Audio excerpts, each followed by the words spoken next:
watching someone kind of not fumble through the process, but just going through the process and seeing how methodical it is thought out, it makes you appreciate apps a lot more, because of I can imagine how much time it takes to put everything, because there's a step for every little thing that you have to do. Yeah. So yeah, I just have a new appreciation for it. Yeah, no, that's true. Because that's that. When I used to design apps, I used to hate when people like, just create something. It doesn't work that way. Every piece, every process, you have to think of, the user and how their expectations, and meeting and designing it in a way to meet their expectations for that step. And the thing is, a lot of us use a lot of technology on a daily basis. So if you think about how your basic ATM is designed, and you think about how when you check out at a grocery store, right? And how the console, when you're either self-pay or when you're paying for it in the, and they have the keypads. Don't move the green enter button. Don't move that. Right? So you notice everything's designed very similar, because there's a user expectation. And every time a user sees one, I know green enter is normally at the bottom right? And I know the keypad is set up. When you start doing that for random reasons, it messes people up. And it's like, no, this is too much, right? And you think something so simple wouldn't, but it causes like a lot of disarray, because we have an expectation from all the different technology we use. And everything you do has to follow those patterns, or users will not engage, because you've done something that my brain was not expecting. And now every time I go to enter, I exit or I cancel and I clear, forget it. I'm not using your platform anymore, right? And so like, those are just like random rules that no one really talks about, but it's understood, right? As Lisa said, don't move the green enter button, right? And there's some other random rules of all the text that we use. The more you pay attention to them, they all follow something similar in their patterns. And that's very intentional, right? So that was a really good point, Dale. Anybody else got a chance to do some testing? I just want to chime in really quickly and say that, Dale, I would love to see it. Oh, Dale, that means you haven't sent it in? Hello? I don't know. We must have lost Dale, but I don't think I've seen it. So maybe I missed it somewhere, but I don't think I don't recall. It's really cool, Katie. You said it's really I know. Like after that little testimonial, I'm like, I'm ready to play with it myself. But yeah. Okay. Dale's hiding now. Anyway, the ones that I have seen are, I just want to just say you guys are doing a phenomenal job thinking through like all the little steps, every single little keyboard that popped up like made me smile.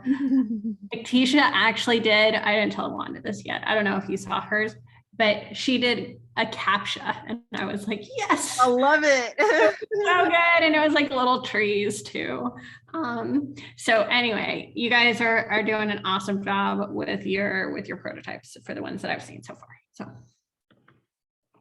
that's awesome. That's awesome. Anybody else? Katie, you had said something. I'm so sorry. I didn't mean that.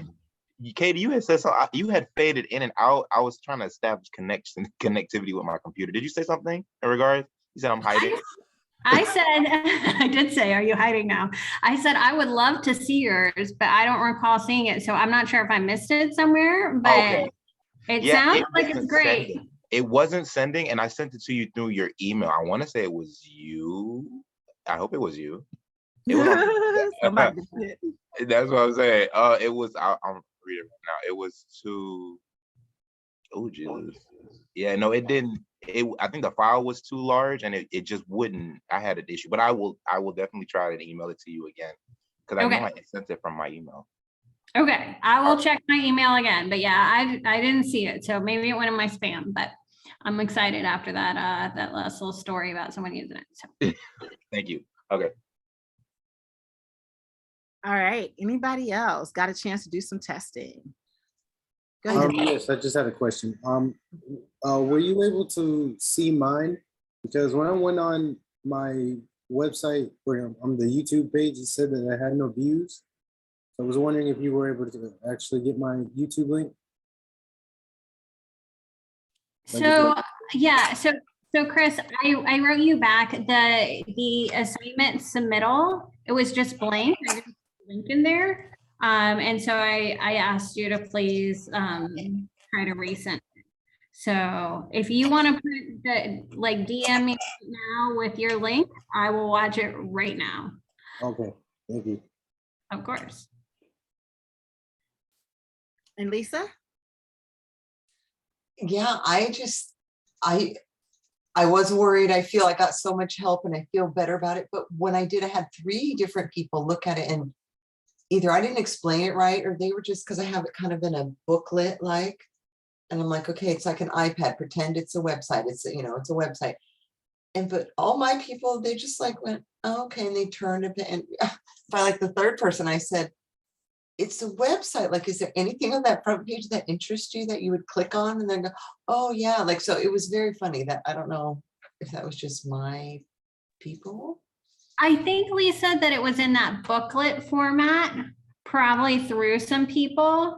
I would suggest maybe taking the staples out and just doing it one screen at a time and being like, click on it and we can go to the next one. And then you put the next one in front of them.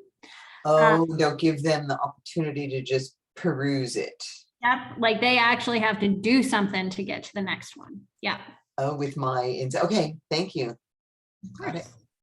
Yeah, you want the engagement or interaction to be very, very similar to if they were on a website. So how do they change pages, right? And so when you're on a website, you don't like turn a page, you click on something, right? And so you want all of that engagement to be something that they can replicate. So, or if they're pushing a button, put the button there. You know what I mean? If they're typing something, show me where they're typing it. Like all those pieces need to be present. All right, anybody else had a chance to do some testing? So I'm gonna push again, you guys do some testing with your prototypes. It's very, as Dell showed, it's very, very insightful. And that's how you see where some gaps in your thinking. Because again, your ideas have lived in your head for this whole time. And so there's a lot of things that make perfect sense to you, but someone who has not been on that journey, there's going to be gaps, right? And so the more times you can kind of test, this is again, kind of getting to, if you start building and you haven't talked to 100 people, about your idea. So, talk to some people at the empathy stage, talk to some people when you had stick figures, talk to some people when you had some, some sketchy pictures, talk to some people when you're doing your prototype, when we do the wireframe, talk to some more people, right? If you're using each of those opportunities to say, talk to like 10 people, you're talking about by the time you even get into building anything, you've talked to 50 people, you're halfway there.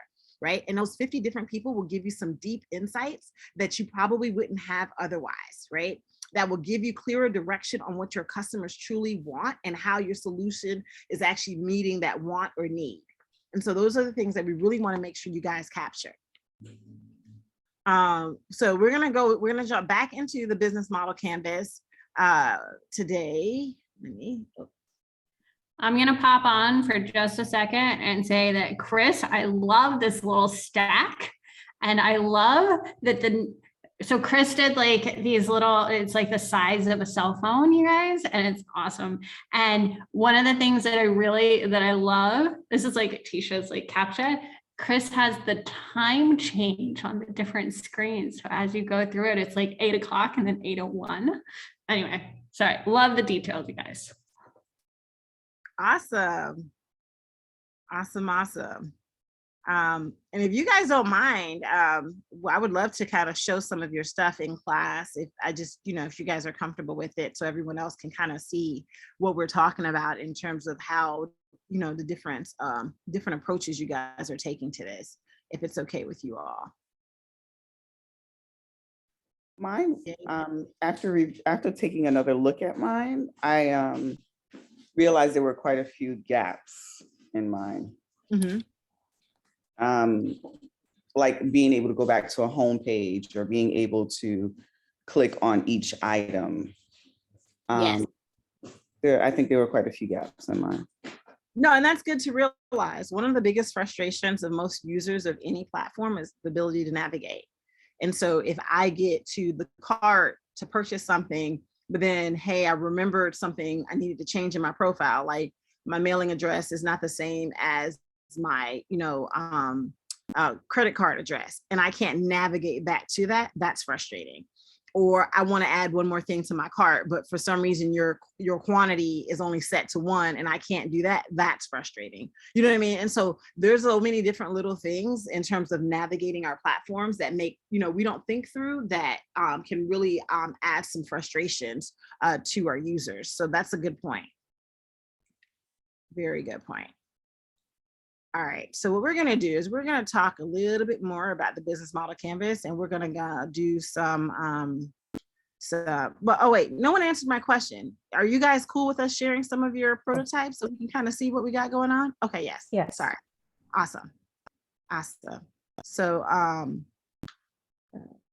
we'll show some of that in a little bit. Let me go ahead and jump into some of our Canvas stuff. So we talked about the business model canvas. The 9 components of the business model canvas are, you start off with your value proposition, identifying the core values of the company provides to the customer, who the customer segmentation, identifying who is your value proposition targets, who are you creating value for, and then we go into the customer, the channels. How are you delivering value, your value proposition? What type of relationship do you have with your customers? How do you interact with them? And then we talked about the key resources, what specific key resources and assets are necessary to deliver that value proposition, the key activities, what are the specific activities that are necessary to deliver your value proposition. Remember, everything kind of comes back into the value, right? So you're going to harp on that. We're going to talk a little bit more about today, right? Everything comes back to the value, right? What is the value delivering? How are you delivering? Who are you delivering, right? Oops, sorry. I'm not even sure why I did that. My view is bad.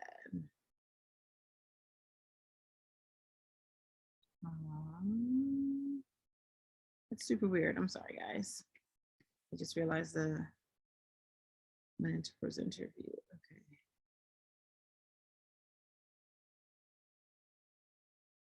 And now share screen again.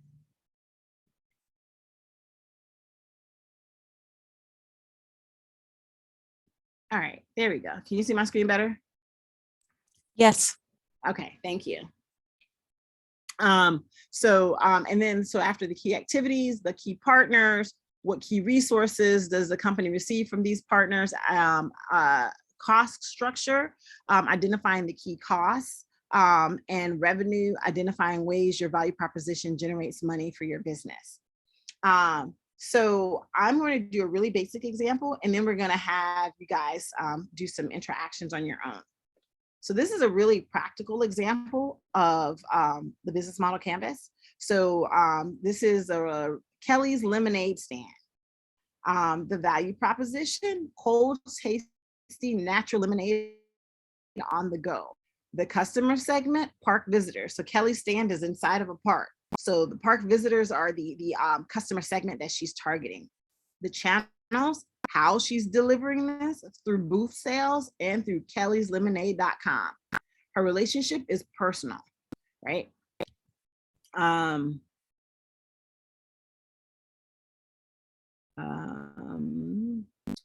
And then let's see, how she's making money through lemonade sales and tips. What are the costs, the ingredients, the equipment, salaries, and flyers? And the key activities: making lemonade, marketing, selling. And the key partners and municipalities. We talked about those partners where if it requires some kind of licensing or permits, if they say no, your business is dead in the water, right? Those activities, these are the activities that have to happen in order for your business to exist. And the resources: if there's no sugar, you probably won't have a very successful lemonade stand. Salespeople and booth equipment. So this is a really basic view of the lemonade stand. What are your thoughts on this so far?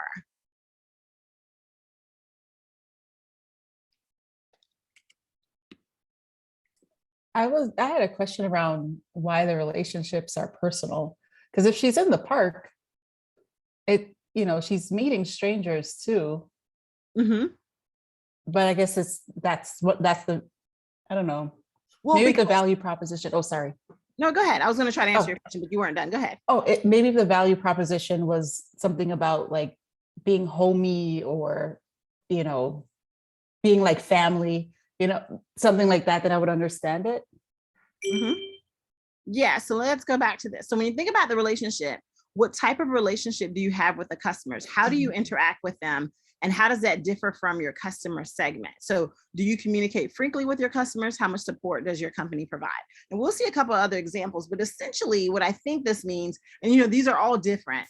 The relationship is personal, primarily as it pertains to booth sales, because she doesn't have, so there's a couple different ways we can do relationship. I can hire salespeople that will go out there and sell it for me, right? I see. I can Okay. go through a third party, but in this stage, I am physically in the booth providing the service to my customer. So that makes it personal. Thank you. Does that help? Yes. Okay. Okay. Does anybody else have any other questions on Kelly or Kelly's lemonade stand? I have a question. Sure. So, like between the key resources and the cost structure section, so is it always that like you'll have to factor in those key resources into the cost structure? Not always. Some of the key resources could be something internal that does not come at an additional cost, but you want to be aware of what they are. So depending upon the nature of your business, a key resource might not necessarily have an additional cost, but it's definitely something where if this is not a part of it, then it's going to hinder your business from moving forward. Okay, I see. Thank you. You're welcome. Good questions. What else?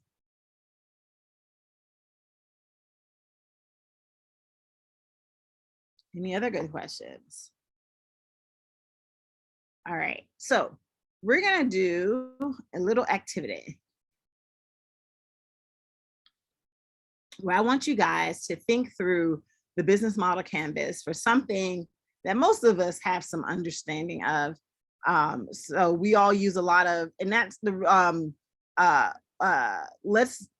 by doing it this way, it allows us to kind of think through the business model canvas in a more practical sense.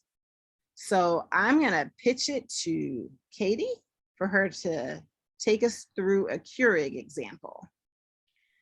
All right, you guys. So I'm going to start with so how many people here know what Keurig is? Sylvia, do you raise your hand or just kind of chime in? And okay, I see some thumbs up. Okay, so Keurig, for anyone who doesn't know, is like coffee in a little pod. And you'll see them at many places, like if you go to the car dealership to get your car fixed, or if you go to a hotel, a lot of times there's these little pods, there's all different flavors, and then you can just put it in the machine and it like punctures the top and voila, you have your, oh, can we keep the canvas up, Wanda?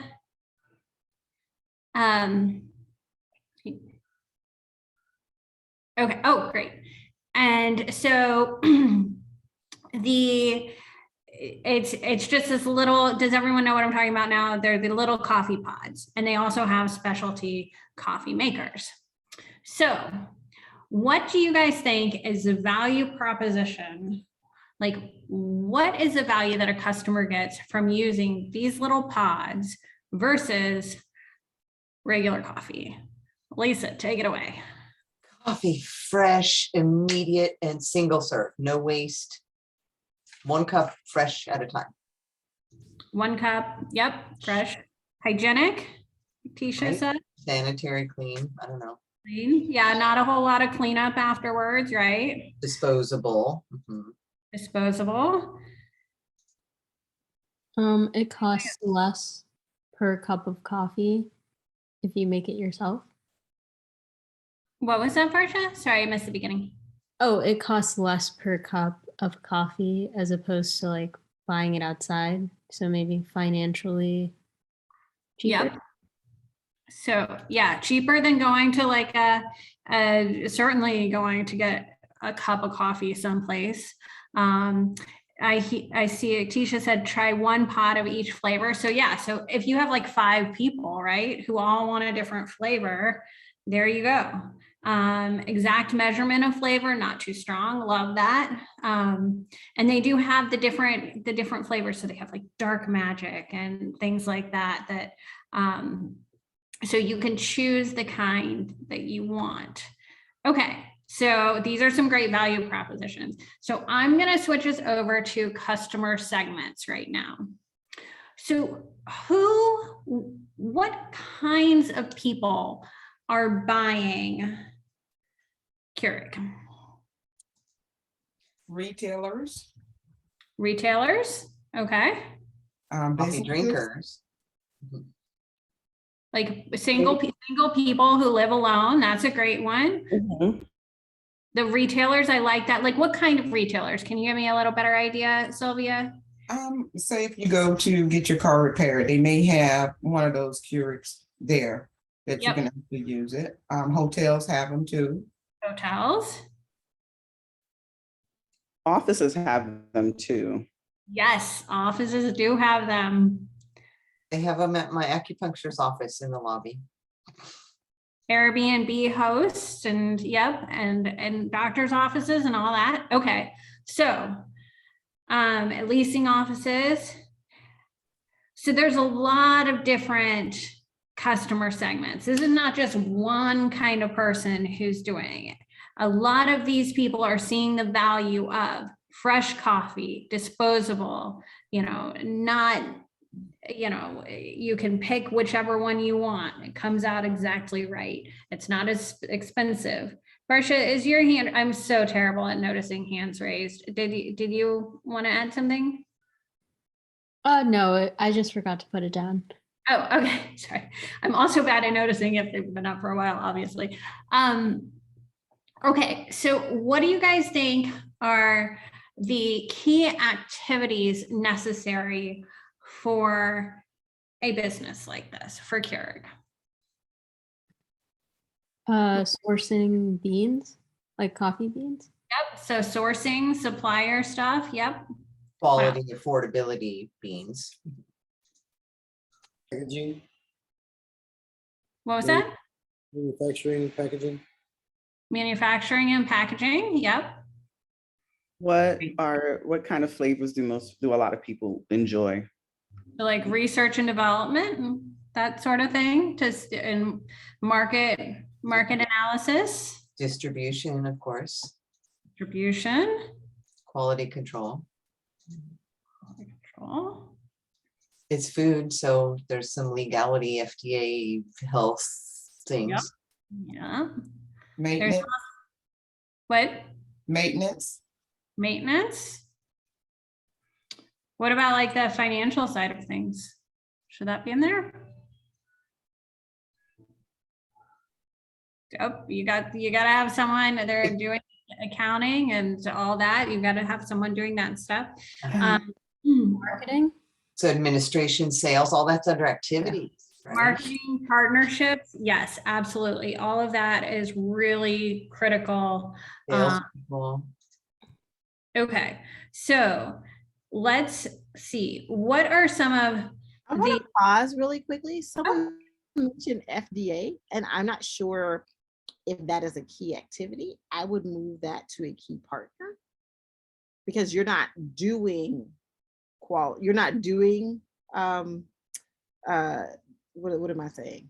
In terms of that regulation, that's not necessarily an activity you're doing per se.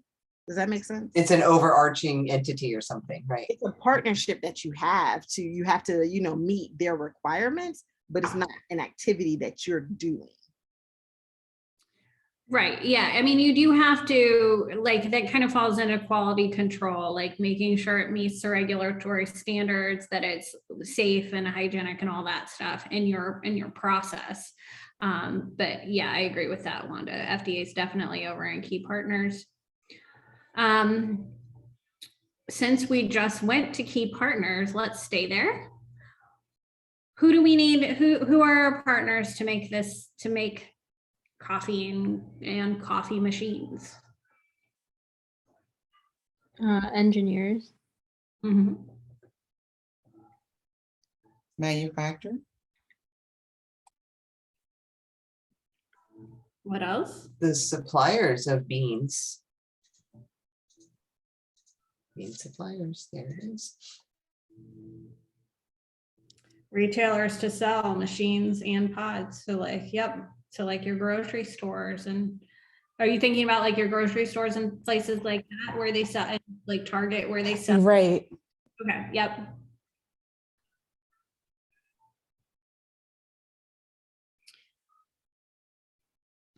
Anything else under key partners? Like I would say like factory, like space, because like you need an assembly line for things like that.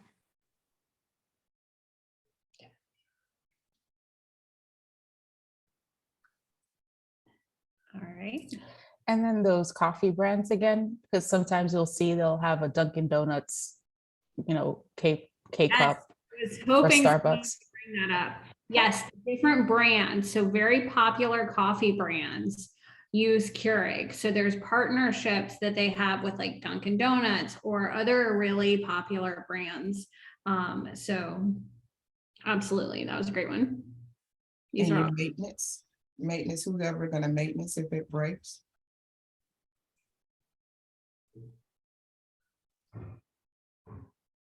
okay. I'm not sure about that. Maybe when I'm you think about Keurig, it's like a toaster or any other kind of appliance that you buy. If it breaks, you just they're any kind of lower level appliances, there really isn't maintenance. If it breaks, the expectation is that you buy a new one. Not When isn't your necessarily. partner a manufacturer? That's kind of what that is, right? Yeah, you have someone, the manufacturer, but not like a repair person like you would for like a larger appliance. So if you're leasing, like if a coffee company, sometimes they will lease the equipment and they'll come in and service it and give and restock everything. So you're not like owning the machine, you're actually leasing it from them. That's the way I was thinking. Like Blue Cross and Blue Shield, they don't actually offer, own the coffee pots. They have a company that comes in and stock everything and fix the machine if it's broken. Yeah, I'm Like an error mark or something, maybe not a Keurig though. So yeah. I think that's actually a value. That's interesting, Sylvia, because I think that is a model that happens, but I think that's not Keurig's model. I think Keurig's model is trying to provide an alternative. You don't need a coffee service. You don't need anything. Where you just pop that little baby pod in there and it pops out your great cup of coffee. And if the thing goes bad, it's like $100. You just throw it away. You get a new one, rather than paying service fees. So I think that that's a really good thought in the coffee space, but I think that Keurig is trying a little bit different of a spin on that. Maybe they go through like wholesale distributors instead. So it's because I think someone said Aramark. I don't know if that's how you say it, but maybe the same companies where you get your office supplies, they'll say, oh, and here's, a corporate ready Keurig machine. Yeah, I think that's just a different business model. You have businesses that do your office stuff, right? And so they provide the coffee, they provide the tea, they provide all the other stuff, but that is a separate business model than Keurig. Oh, sorry, I meant more that like, let's say like Office Depot, right? Like they're partnering with these companies that sell office stuff to pitch the Keurig. I thought you could buy through there too, but I could be wrong. I think you might be able to actually buy Keurig machines at like your Office Depot. I think that might be one place where they sell them. I think that might be another retailer. I'm not sure. Got it. So yeah, it was still count as a retailer, not a distributor. Okay. So, all right. So I think we have some good stuff in the key partners. I am going to move us along to, let's see. Let's go to key resources. What resources are needed for a company like Keurig? Coffee beans. Yep.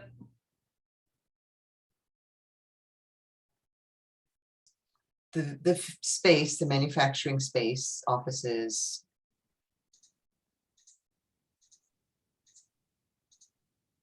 A lot of startup capital.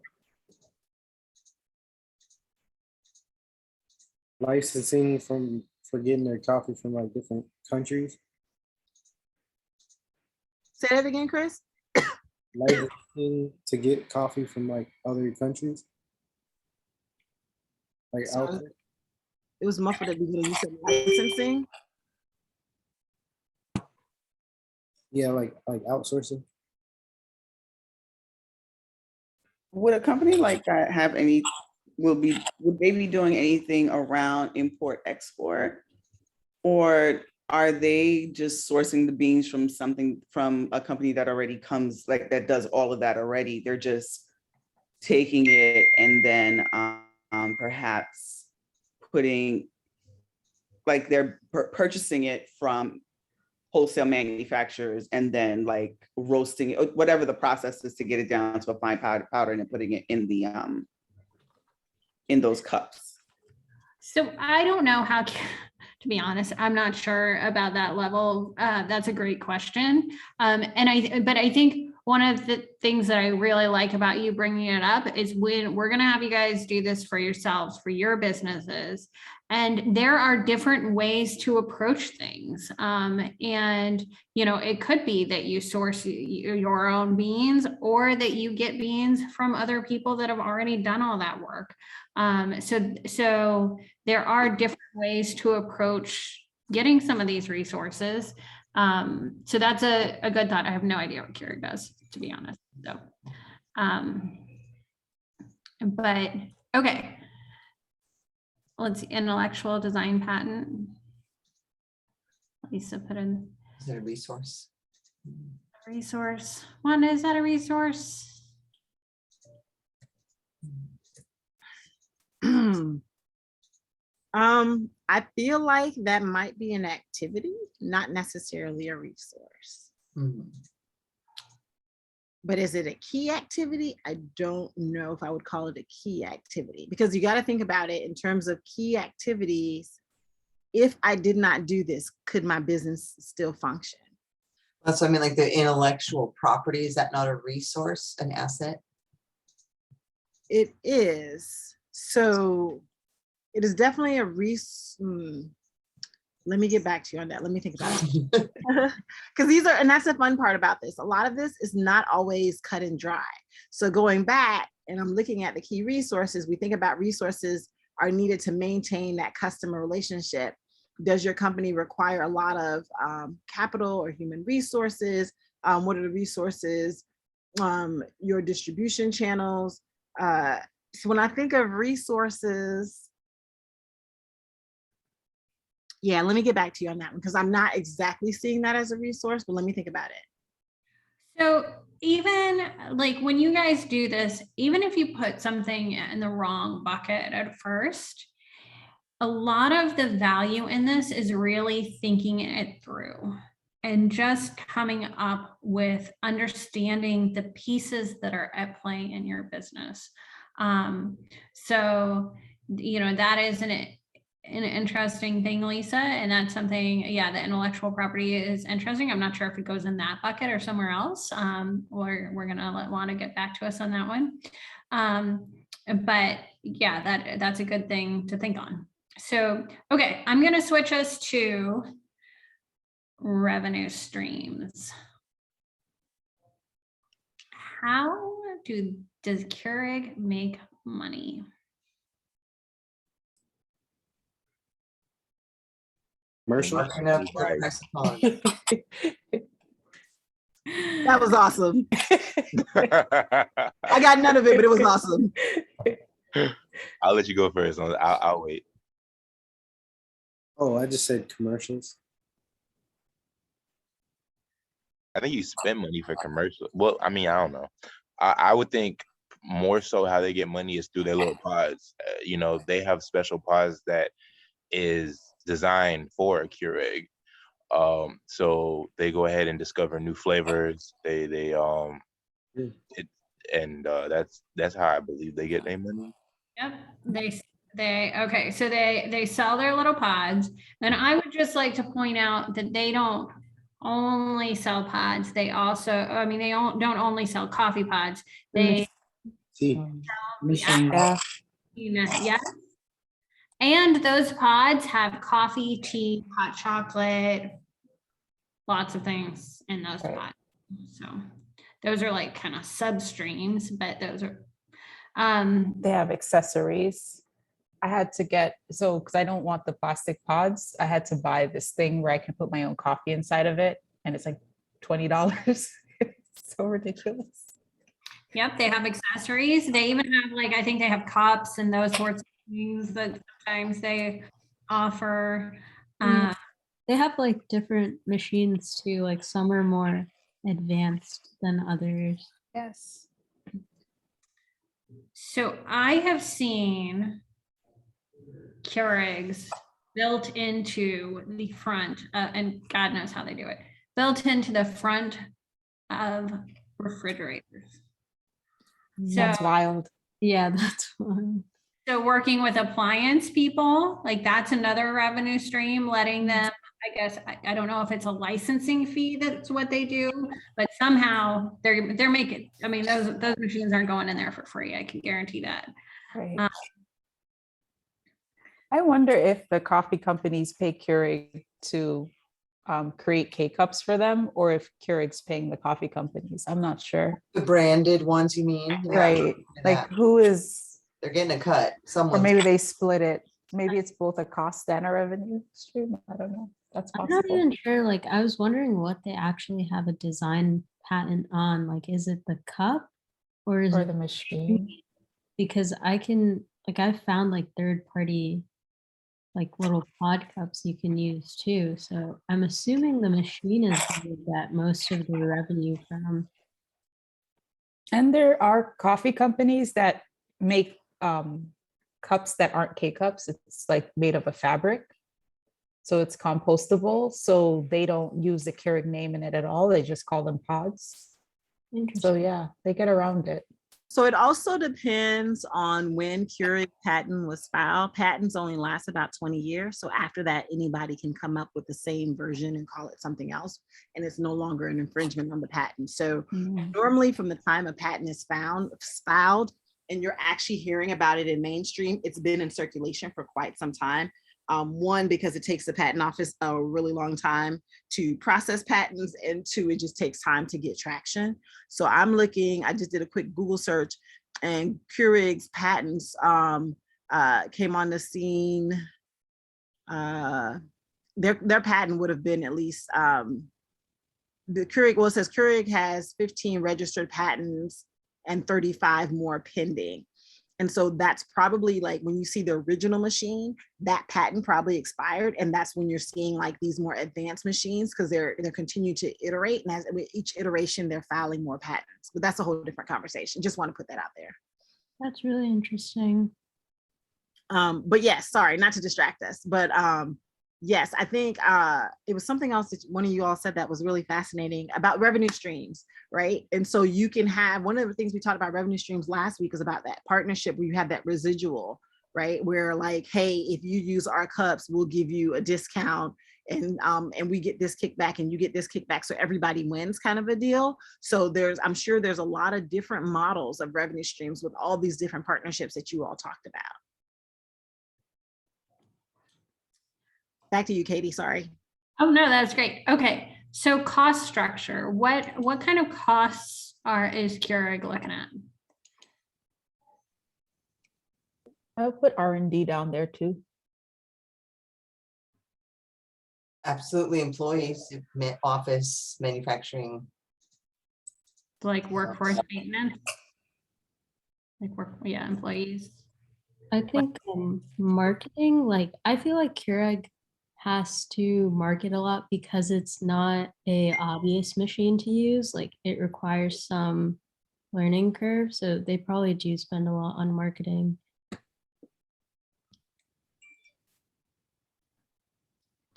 Okay, anybody else have anything? I'm gonna kind of speed us up through these last sections. You guys are doing. Retailers, they may offer different pricing for retailers. What is the cost though? Like what is the cost that is being associated by doing that? Beans, they got to pay for their product. And that's variable, right? That can fluctuate versus like buildings and employees are pretty static. Wait, what did you say? I didn't hear you. The purchase of the product of beans, which can be variable based on the market and the weather and stuff, right? Right. Yeah, if they're not their own grower. What about shipping? Mhm. Yep. Well, All right. building, yeah, real estate. Yeah. Tisha, did you have something? I was agree. I said storage, but I think that falls under real estate. Yeah, like warehouses and that's, Mhm. yeah. Can All you right. pay for product placement in stores?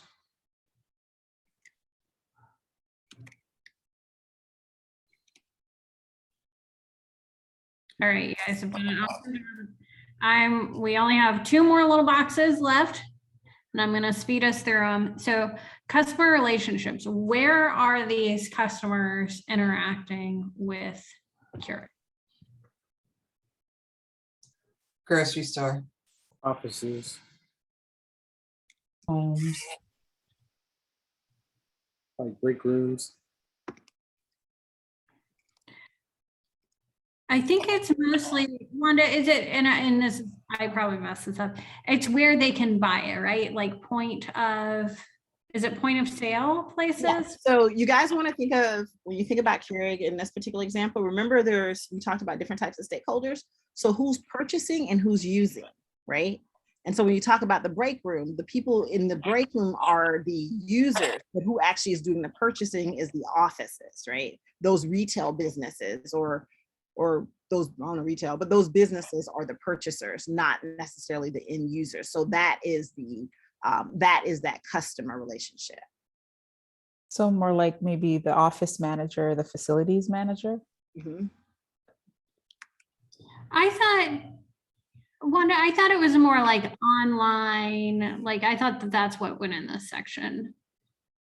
Yeah, what kind of relationship you have. Yeah, sorry, I was just trying to make the distinction of who is the actual customer. So when we went, yeah, you're right, this doesn't go in this box. So when you're talking about the type of relationship, it's how are you getting the product? What kind of relationship are you having with the customer in terms of not how are you getting the product to them, but what kind of relationship, what kind of interactions you're going to have with them.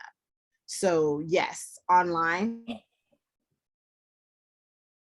But you guys mentioned places like Office Depot. I don't know, what is that considered, like a department store? It's like a Staples. Still online, or right? Well, no, you can go into Yeah. one and buy it directly. So You can also add to your order online, deliver it with your. yeah, I have online already. I wonder, what is it when you can walk into the store? Like Yeah, retailers, okay. like office suppliers, grocery stores, all sorts of, yeah. Like, what about delivery apps like Instacart or something? It's true. Would that be like a channel, like Instacart, like something? That might be. Oops. It's kind of hands off, right? Because they don't really, they sell through other known, I guess, brands. They don't actually reach out to people and ask them to buy their product. Yeah, so what is that considered? Hands off? No, that's not it. More of a business to business model? Oh, Yeah. I was just thinking that, like Starbucks, like, they sense. don't have a Keurig coffee shop, right? So Right. that's like a B2B. Yeah. So would channels be like Amazon? What? I'm sorry, I'm skipping over.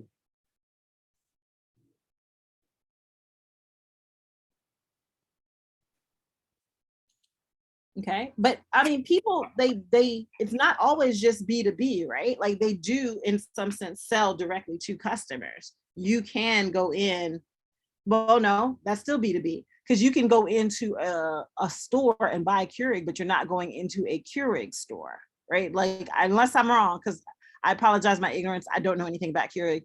I'm assuming Keurig has no storefront. Yeah, I don't think so.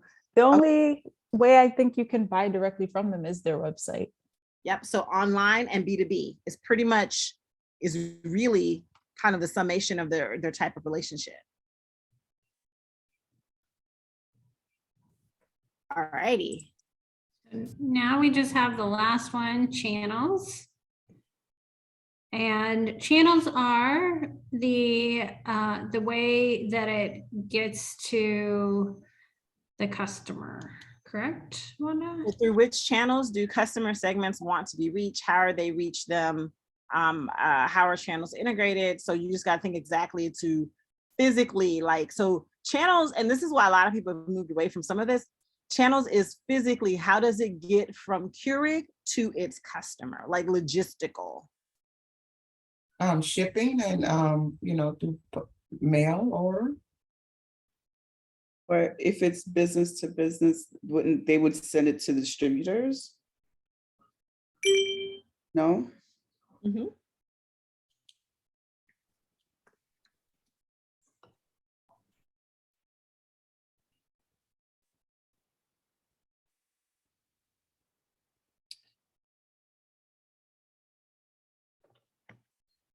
So the word channels is one of those words that's used in different ways in different business settings, Lisa. And so it kind of depends. The business model canvas is usually when you hear channels, it's like, what channels do you use to reach your customers for like marketing? And you're right, that's usually advertising, social media, so on and so forth. But it's more of a logistical thing, like Wanda said, in this business model canvas, more so than the typical. So how are you guys feeling about the business model canvas now that we've kind of walked through one together?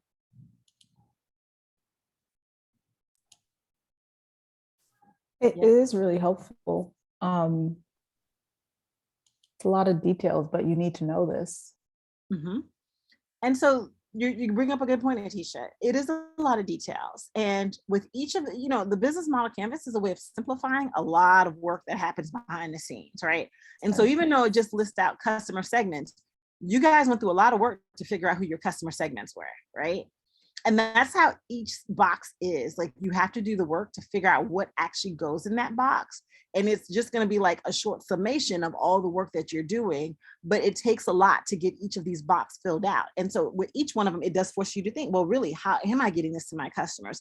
What are the things I actually have to do to make this business operate, right? Who are these partners and what are the real costs, right? And so all these things factor in to what your business really amounts to. And it's going to be a whole lot of stuff that happens on the back end. And so this is if I'm talking to a potential business partner, a potential investor, here's a quick snapshot of what my business really, looks like, what we're really doing, right? But everyone knows with each one of these, that is just kind of a bullet point that represents a whole lot of things that I had to figure out to get here. Does that make sense? It does. Okay, all right. Katie, I'm sorry, were you done? I just kind of jumped ahead on you. No, I thought you guys did a great job. And as you can see, some boxes have a lot, some boxes don't have as much, but it really is something that makes you gotta think it through, like Wanda was saying, and really think through those different things. And ideally, they're all playing together in a really synergistic way. Mm-hmm. And that's what makes a really strong business, is when the pieces make sense together. and you're playing off the different things to make a cohesive plan. So I'm gonna let Wanda continue on, but yeah, I was pretty much done one. Thanks, Katie. Katie had to take that one because, like I said, my coffee knowledge is beyond limited. And I would have pretended, but you would have called my bluff very quickly. So quick way to think about the business model canvas is the first half talks about the desirability. The second half talks about the feasibility. And then the bottom talks about the viability, right? So desirability, I want to be able to provide this type of value to this customer. I want to have this kind of relationship and I want to be able to deliver things this way. The feasibility, oops, sorry, that was strange. The feasibility, in order for me to meet the desirability, I have to deliver these type of activities. I have to have these key resources. I have to have these kind of partners. And the viability, all of this top part is going to cost me this amount of money. And I need to make this amount of money for all of this to come together. Does that kind of help sum it up for you in terms of looking at it in the different pieces? And so some of these pieces might change and move. And as you're kind of thinking through what they really mean, understand the end goal of the business model canvas to really get you thinking about the wants, the have tos, and the how does it all kind of come together, right? Because at the end of the day, if you can't pay the bills to meet the cost of all the have tos, to bring the desirability will never happen. So this is,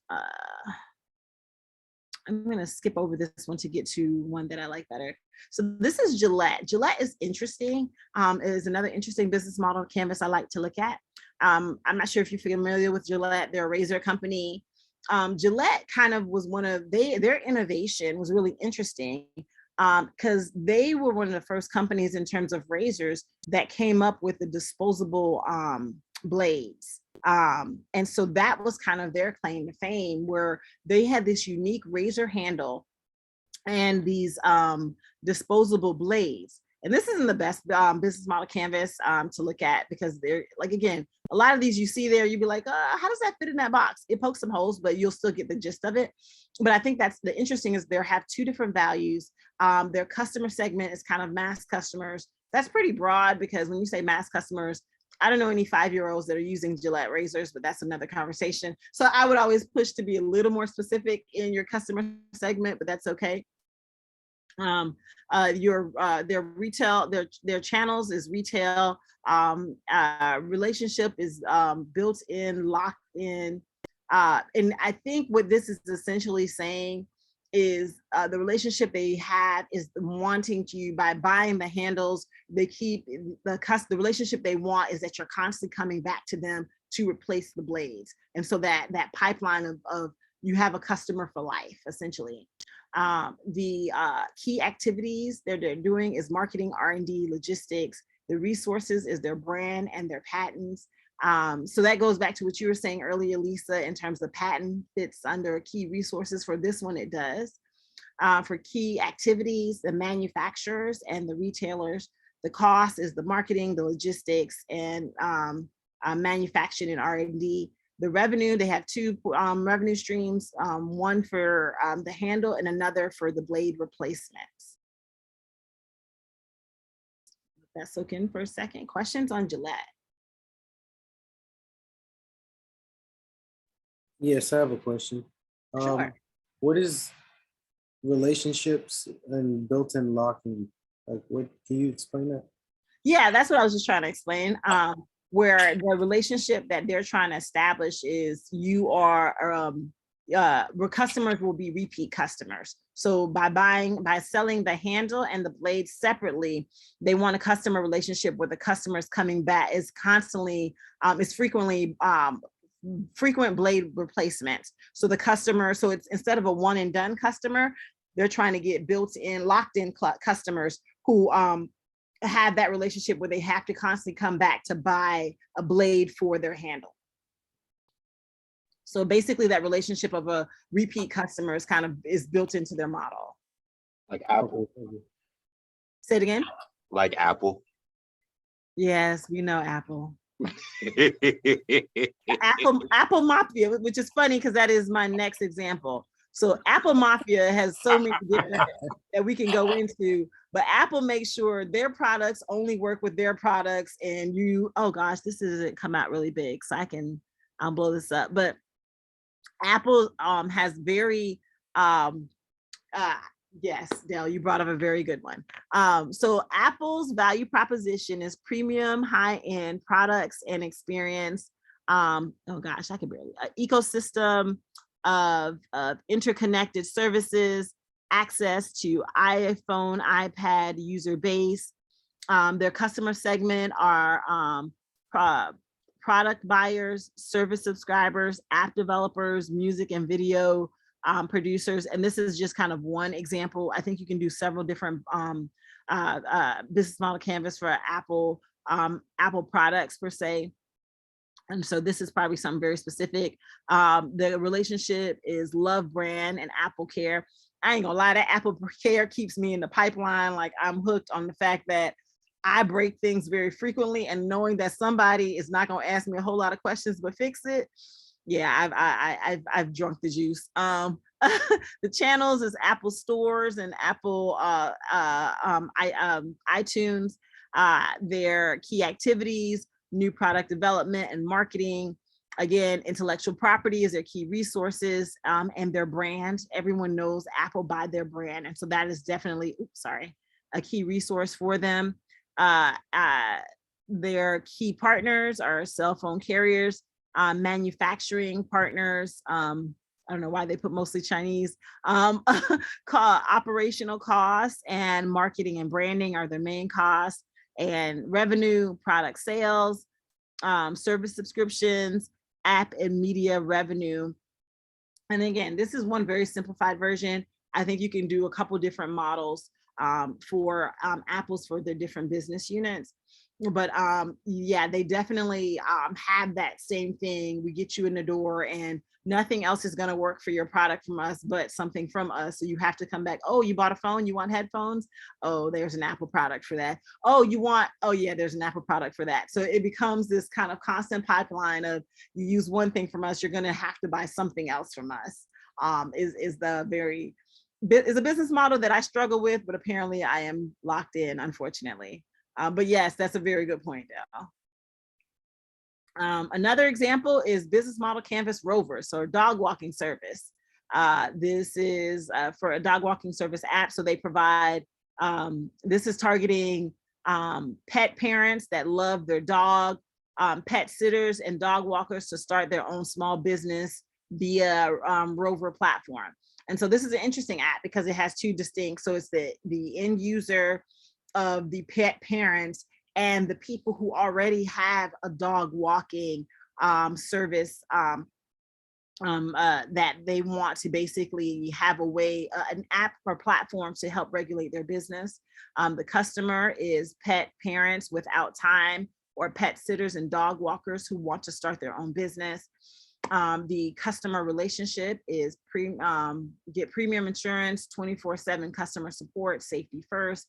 The channels are desktop, mobile, tablet, App Store, Google Play. The key activities are community generation, software development, IT maintenance, product design, software design, and the key resources, dog walkers, insurance, and word of mouth.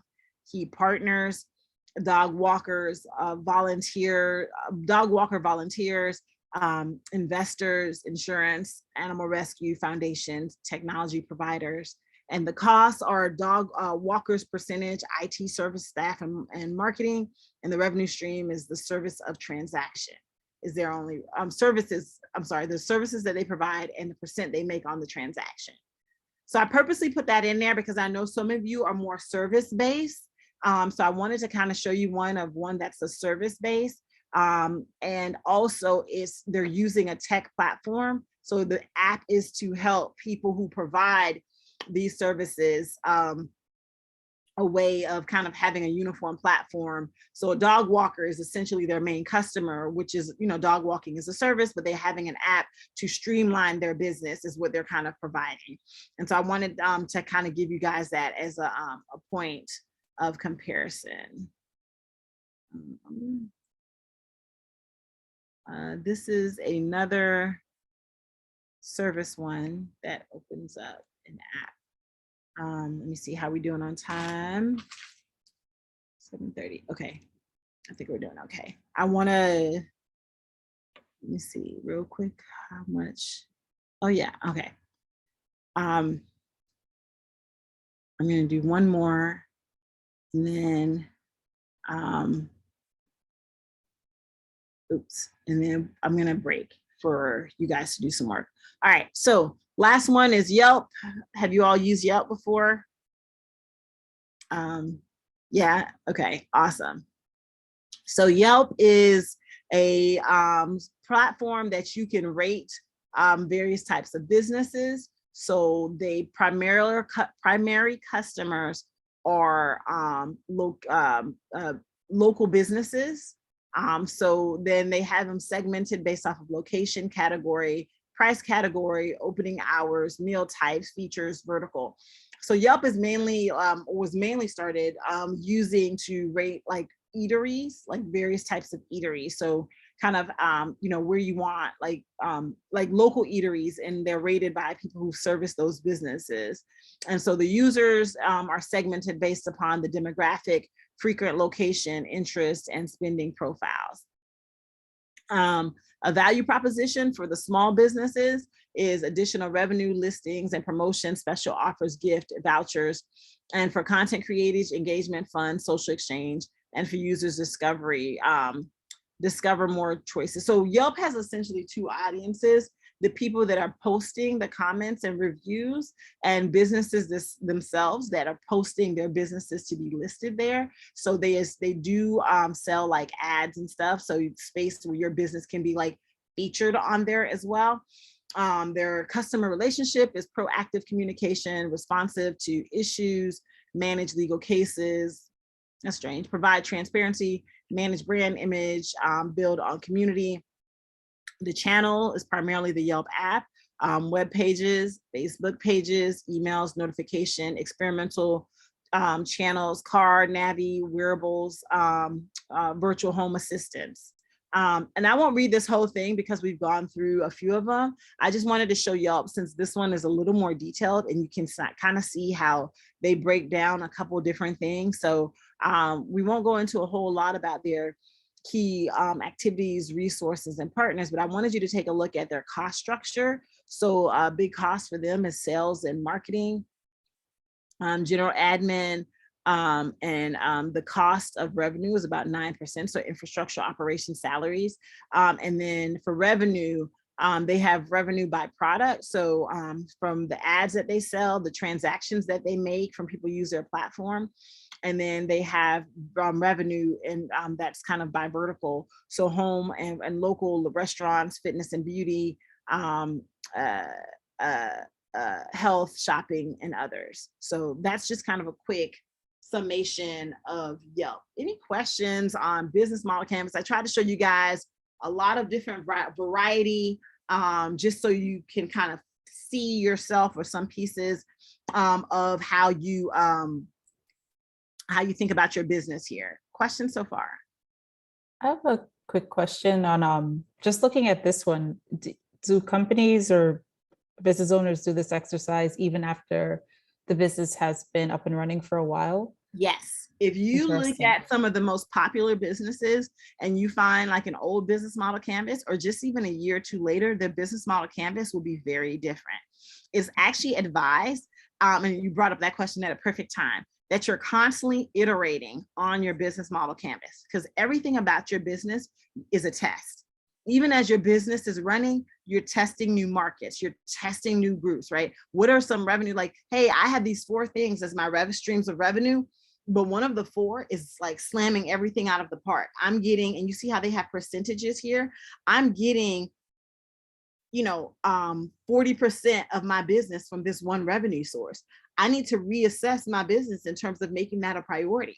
And so what would my business model canvas if I now shifted where I'm focused on that, on the piece of my business that is actually the most profitable? And so thank you for Tisha for bringing that up, because that transitioned us to something we're going to do a little different. I want you guys to do a step 0 business model canvas for your companies right now. So on the board, on the platform, Katie has shared kind of the Word document that we just kind of worked through. And without us doing any more deeper dive, just taking what you have, you're going to do a business model canvas for your company, step 0. And every week, I want you guys to iterate on this, but this, just take it for what it is, where you are right now. And so we're gonna give you a few minutes to work on it, and then you're going to submit it. And I'm going to check that you submit it before we move on to the next thing, because I want you guys to not overthink it, because a lot of this is about rapid iteration. Put where you are and what you're thinking right now on paper. If it's not right, that's okay, right? Because every week you're gonna test and be like, oh, that wasn't right. That's gonna be version 1 and version 100, right? And so you're gonna constantly iterate through this, and we wanna see that iterative process. So I want you to take that now. So it's 7:40. First of all, has everyone seen where the document is, and can you access it? Oh, there it is. Oh, you can only see the PDF. 1 second here. I'm going to get you the Word version.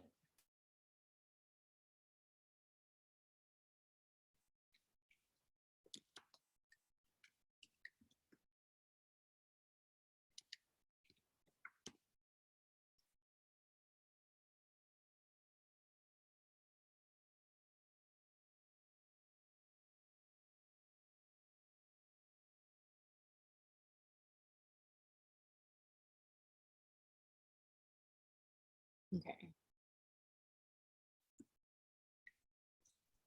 The PDF version is on the platform. I don't know if you have a Word version, Wanda. Yeah, so I just sent a link in the chat, and that should allow you to download the Word version.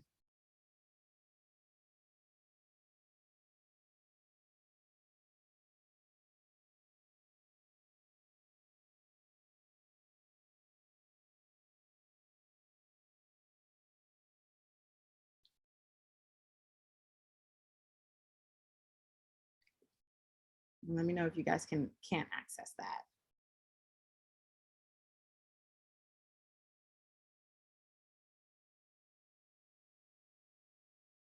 Thumbs up if you're good, so we can start our timer. 1, 2. 2 people have access to it. 3, okay. I have it, but I don't have Word, so I can't like. We talked about this last time, Chris. So you just upload it into Google Drive and you can edit it right there. That's right. Thank you. No worries.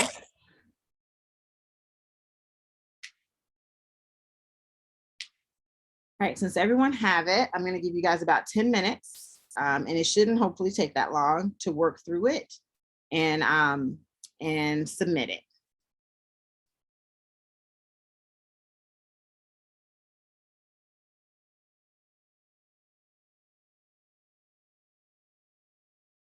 There we go. All right.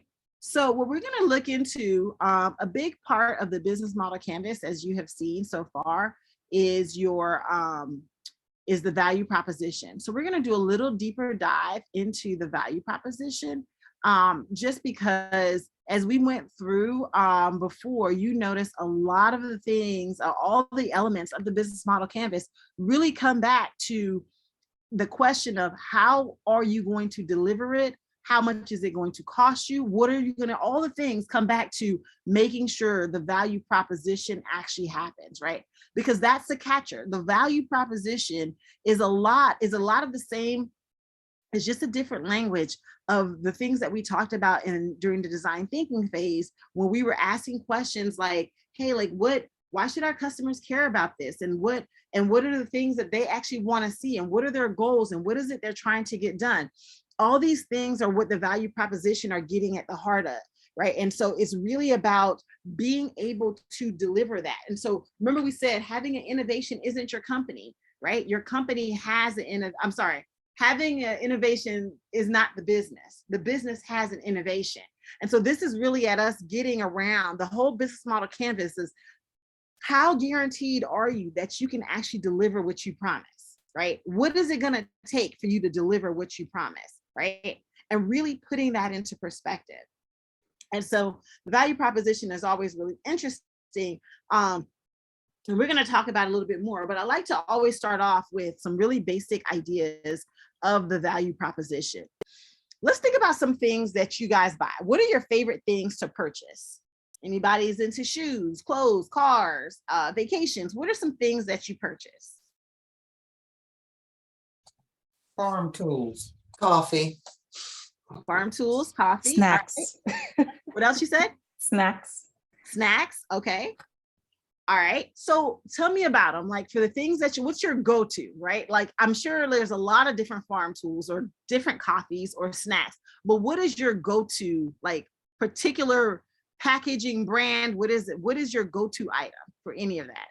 Lisa? Okay, I don't have a Keurig. I have an old school Nespresso. It takes the Nespresso pods, not the newer ones, right? So I'm very specific. I need the pods that are the intensity that I like, that fit my machine, that don't cost a ridiculous amount of money. I look hard for those. Okay. No, that's interesting, right? That's interesting because oftentimes when people get confused when it comes to value, you think I'm providing a service. So what? Or I'm providing a product. A lot of other people are. But what makes people want to buy yours, right? And so there's a lot of things that we buy that we are brand faithful to, right? Like even if it becomes discontinued, we're going online and we're hunting it down, right? Even if it's harder to find, or even if it costs more money, we are brand faithful to things because they are delivering a value. And so I had some people, one of my earlier cohorts and they were very entertaining ladies, and they were talking about handbags, right? I don't know anything about handbags. I'm just gonna be real, I'm not that kind of girl. But what is a handbag in practicality? It's a container. It's a container that holds things. So why is this, I think, and I can't remember the name of the popular handbag, but she was saying that it costs like $400 or $500 for this handbag. And she started talking to me about the stitching and the quality of the fabric and how it folds and all, like, you know, how it hangs on her arm. Like she was going into it, like it was very specific why this handbag met her needs unlike any other handbag. But when you think about it, at the end of the day, the handbag is a container. How many different containers are there? A plastic bag is a container, right? A piece of fabric that I fold together is a container. A container is a container, but this container it delivered a value to her that was so specific that she's willing to pay a premium because this container, it made her feel good, right? I mean, think about it. A $500 handbag isn't like life saving, right? It's not like if I don't have this, I can't breathe tomorrow, right? Like there's a very specific reason this container was worth her spending money. And she was a repeat customer. Like she was showing me all the different versions of this container that she owned, right? Craftsman. Sylvia, why Craftsman? You break the product, that it has very good quality, and if you break the product, they don't really give you a hassle about returning it or anything, but it's well built. Why not John Deere? I kind of, with Craftsman products, I've been purchasing them for so long that I just love the way that they feel. They don't break it, they don't rust as fast. Deere don't make hand tools, right, Sylvia? You're talking hand tools. I'm not sure, to be honest with you. I'm really not sure. So you see right there how Sylvia's talking about it the same way Lisa was talking about her coffee. This is what we talk about value, right? They're talking very specifically about the products they use, right? And the value. So oftentimes entrepreneurs get focused on, well, my stuff is cheaper. But in both of their conversations, cost was a factor, but it wasn't the only factor, right? It was one of many factors of efficiency, of consistency, right? Like, you know, every time you buy a Craftsman product, it's not going to rust as easily. It's not going to, right? You have a certain level of expectation, right? And so with that, that is the value that they're providing to you. And so you probably use another product or brand before you use Craftsman, or even while you use Craftsman's, you probably tried someone else on some stuff and you'd be like, this doesn't hold the same way as Craftsman's or the coffee, right? You are going through a lot of express, but you mentioned something that has the right strength in terms of your coffee, the way you like it, right? That is something very particular to you, right? And it's not too strong, not too weak. It's just what you need it to be, right? That is value. And so I want you guys to keep that in mind as you start to think about the value that you're delivering to your customer, right? And the products and if you don't know, then we need to go back and do some more work. Because if you don't know the things that you're doing so different, that is unique to your product and brand, that your customers are going to walk away feeling better, wanting more of, this is the piece of all the things that you do that you're meeting that need for them. And so this is that problem that you're solving, that need that you're meeting, that is the value. Because even though other people might be meeting aspects of it, you're doing it in a way that they appreciate. And they appreciate that by paying you, right? So these are the things that we want to really keep in mind when we start to think about the value that we're providing to our customer. Wait, before I get to, all right. So when you think about, Katie, sorry, you mentioned you're loyal to USAA. Why USAA? I am. They're like, so they do my car insurance, they do my renter's insurance. I've done all my loans through them. Like, they are, I don't know what it is, but you just like call them up and it's like you're talking to a friend, and they're so helpful, and they make everything really simple. And it's just like, it's such a pleasure doing like things with them. And it's usually the things that are tough in life, right? Like but they just make it really very easy. And I know that I'm going to get that every single time. Like, they are known for their customer service. And so, yeah, I mean, like, I just traveled to Canada and they're like, oh no, your plan works up in Canada as long as you're there less than, like, I don't know, it was like 60 or 90 days or something like that. It was just so easy. I loved it. Anyway. Yeah. So one of the biggest costs to a company is getting a new customer. So if you are delivering value in a way to a customer that they're willing to stay loyal to you, even if you make some changes here and there, that lowers your cost, which it increases your revenue, right? And so everyone spent a lot of energy on getting new customers. That's great. But if you're not spending just as much effort on keeping customers, meaning I know what this customer wants and need, and if I continue meeting that want and need, they're going to continue coming back to me, then you create that dynamic, right? In terms of this customer is going to keep coming back to me as long as I keep meeting that need. Marnisha, you said you're loyal to Heinz ketchup, Chick-fil-A. I always question the people who are loyal to Chick-fil-A. It's like a cult following. Those lines be wrapped around the corner. And I'm like, what is they putting in that chicken? Because you cannot drive past a Chick-fil-A with it never fails. I'll travel to a city. Now I'm looking around the downtown area and I'm like, is there a concert or some event? Nope, it's a Chick-fil-A, because a line of cars down the street. But Chick-fil-A customers, they do not play about their brand loyalty. But they're not the only shop in town, right? Normally a Chick-fil-A is normally near Zaxby's or another chicken finger food spot, but their faithful customers will follow them to the ends of the earth, right?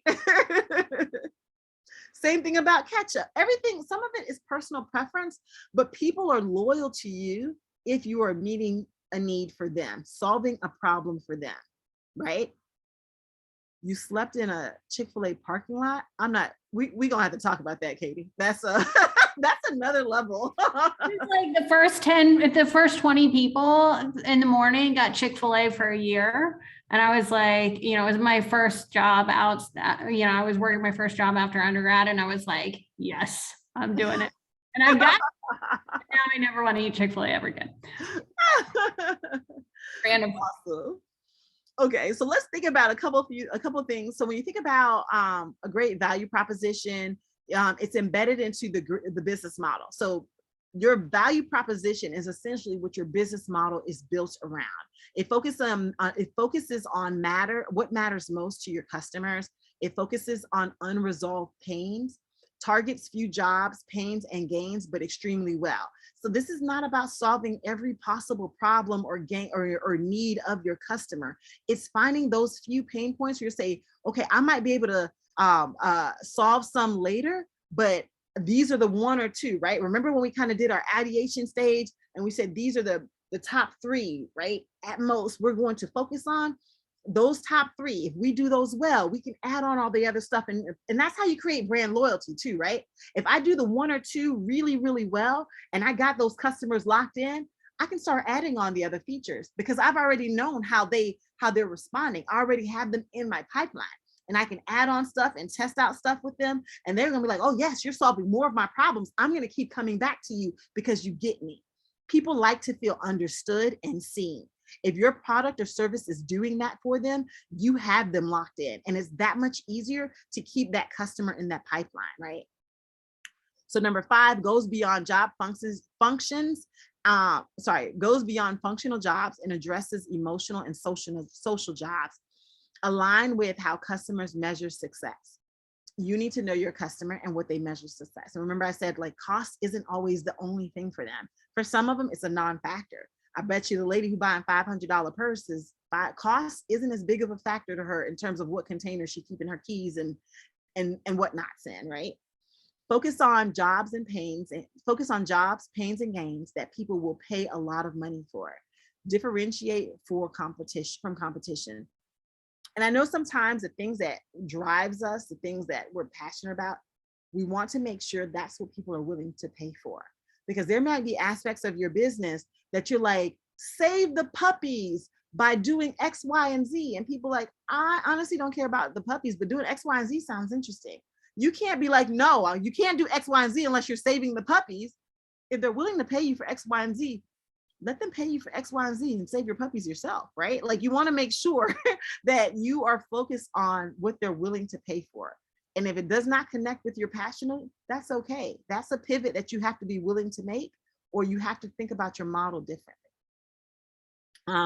Different from competitors, outperform competition substantially on at least one dimension. And it's difficult to copy. So the thing is, and this I always tell people, be very careful how much you share in terms of the secret sauce of your business. I always get people who are always, even interviewing people to come to this program, oh, I can't tell you about my idea because you might steal it. And I'm like, if your idea is so simple that I can steal it by hearing about it, you didn't really have anything to start off with, right? You can tell anybody about your secret, your idea, but it's the secret sauce. What differentiates you? That part is hard to copy, where someone can hear the general premise of your idea, but they can't copy it just as easily. And this is where you see a lot of companies when they buy out other companies, they're not just going to take the idea and try to do it. I'd rather just pay you and absorb your whole company because you have a system that works, and I'll just I'll bring you all in-house to do it here, right? Because I know the amount of work you went through in terms of the customer discovery, learning what they want, tweaking, etc. I don't want to have to reinvent that wheel. I'll just kind of uplift all of that, bring you in-house, and then I know I got that aspect of my business running very well, right? And so you want to think about that in terms of your exit, that kind of buyout where you're doing something so well, even if someone knows the details of your business, they can't replicate it as easily, right? So these are kind of just some 10 characteristics. And I want to give you guys another practical example of my container type example of different type of things. Let's talk about cars, right? So I don't know if you guys have any brand loyalty to cars. Some people are, me and my best friend, she's very particular about her vehicles. They have to have a look. And for me, I don't care. It drives and it's affordable and it fills a need. Car, yay. And so she'll find a car and be like, oh, this is an ugly car that Wanda would like. I actually don't care. So I'm like, oh yeah, that looks affordable. I think they came out with a new electric truck that she sent to me. And it was so funny because everyone knows my habits. And her daughter was like, ew, that must be Auntie Wanda's. And I'm like, yes, that's the Auntie Wanda type of car. That's kind of where we tend to land on these type of things, right? But you got to think about, as these car manufacturers are creating their cars, they know their customers, right? And they know everyone is not their customer. They know who's coming to them and why they're coming to them. So let's compare a Toyota and a Tesla driver. What do you think is the difference between someone that would drive a Toyota versus a Tesla? The Toyota driver is very concerned about longevity and, you know, there's something about that. I think that when I think Toyota or Honda, I think you got 100,000 miles easy, quality. Yep. It's like a traditional versus futuristic. Okay. Okay. What else? Yeah. A Tesla person might be more eco-friendly, you know, want to lessen the carbon foot imprint. Okay. Good. What else? The Tesla owner, chances are, really likes the flash. They want to stand out. They want to have the newest, the best, keep up with the Joneses, kind of. Okay. Probably. Okay. Toyota company might be smaller, family oriented. That's true. That's probably very true. That's probably very true. On that note, let me look at our Toyota driver. So let's look at a persona of this Toyota driver. So in this example, we'll see Adam Davis, right? Everything goes back to stuff that we've been working on. So let's look at our personas. So Adam Davis is a man who loves to spend a lot of quality time with his family, to Marnisha's point. Adam loves to kite surf and do other sports. He and his family have a healthy lifestyle. Because he has an adventurous lifestyle, it's important for him to drive a comfortable sportive car. He's married to Claire, has 2 children, Myra and Owen. He wants a car to be safe for his family with enough space. This is why he drives a Toyota. You see how we see, so we can kind of get into Adam's head here and his lifestyle and how all of these things. So a lot of the things that you guys mentioned, right? He wants something that can go the distance because he's very active. He has a family, so he wants something that's safe. So all these things are kind of the things that, you know, he's thinking about. Any thoughts on Adam and why he is a Toyota driver?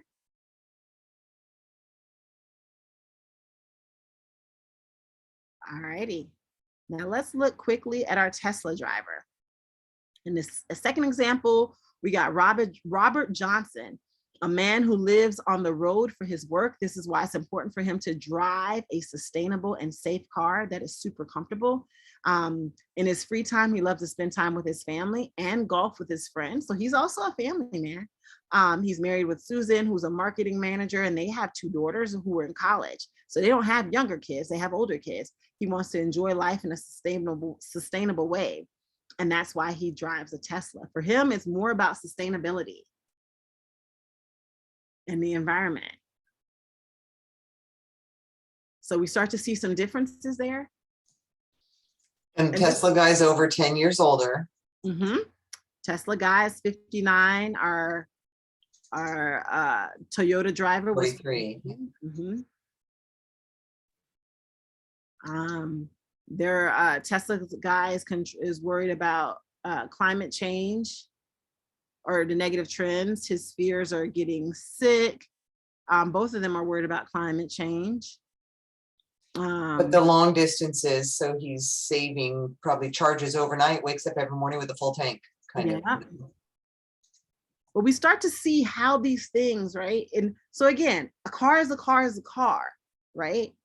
But they're looking for very different things when it comes to value. And those are the things that they focus in on when it comes to what they are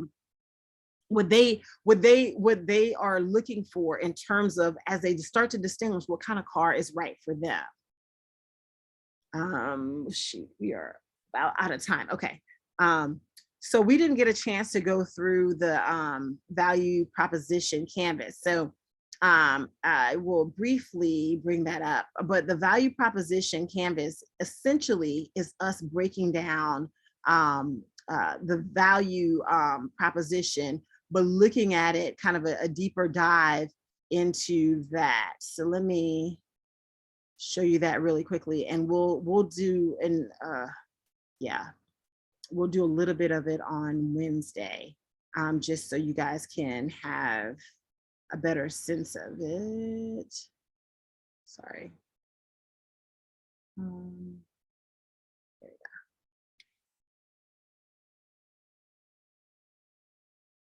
Share screen.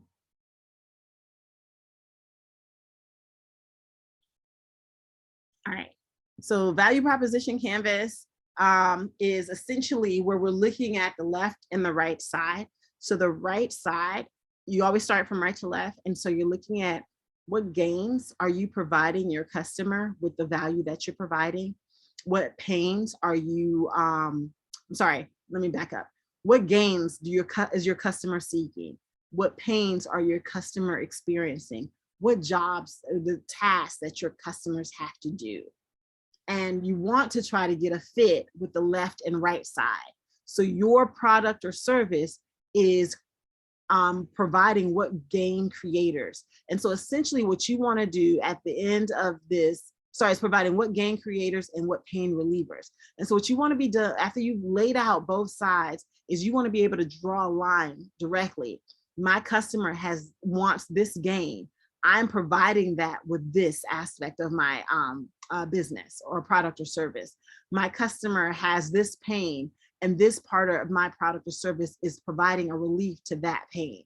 And so essentially you want to be able to go left to right and provide that information in terms of how your product or service is going left to right. All right, you guys mind if I show you a quick video on this so I can kind of give you an assignment, because I realized because Monday is a holiday, we're going to be jamming a whole lot into Wednesday. So you can either drink light from a fire hydrant on Wednesday, or let me show you a quick video. Is that cool? Okay, awesome. Let me.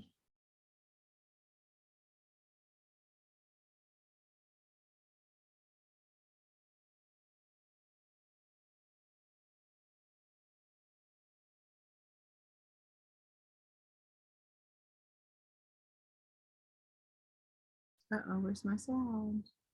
Every day, companies design products and services to improve their customers' lives. But 72% of new product and service innovations fail to deliver on expectations. This means that customers don't care about 7 out of 10 new products introduced to the market. It doesn't have to be this way. Just like you create value for your business with a business model canvas, there is in fact a tool to intentionally visualize, design, and test how you create value for customers. It's called the Value Proposition Canvas. The Value Proposition Canvas is composed of 2 parts, the customer profile and the value map. With the customer profile, you describe the jobs your customers try to get done. Jobs can be functional, like getting from A to B, social, like impressing friends and colleagues, or emotional, like gaining peace of mind. You highlight your customers' pains, which annoy customers while trying to get a job done. Pains are negative outcomes that customers hope to avoid, like dissatisfactions with existing solutions and challenges, frustrations, risks, or obstacles related to performing a job.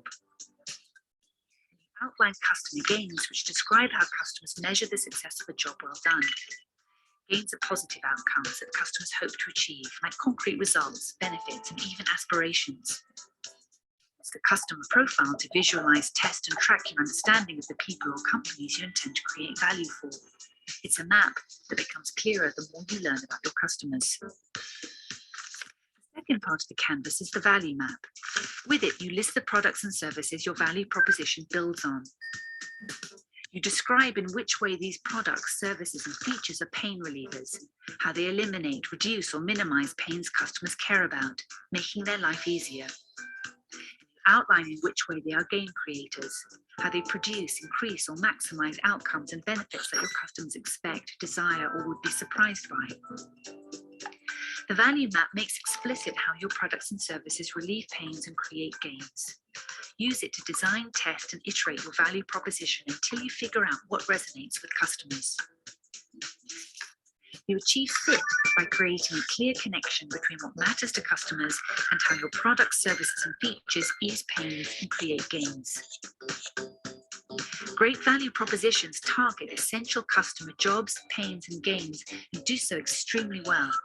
Your customer profile may contain countless jobs, pains, and gains, but your value map highlights which ones you intend to focus on. Don't forget, an outstanding value proposition can still fail if your business model is flawed. Successful companies embed outstanding value propositions in scalable and profitable business models. Use the value proposition canvas to create products and services that customers want.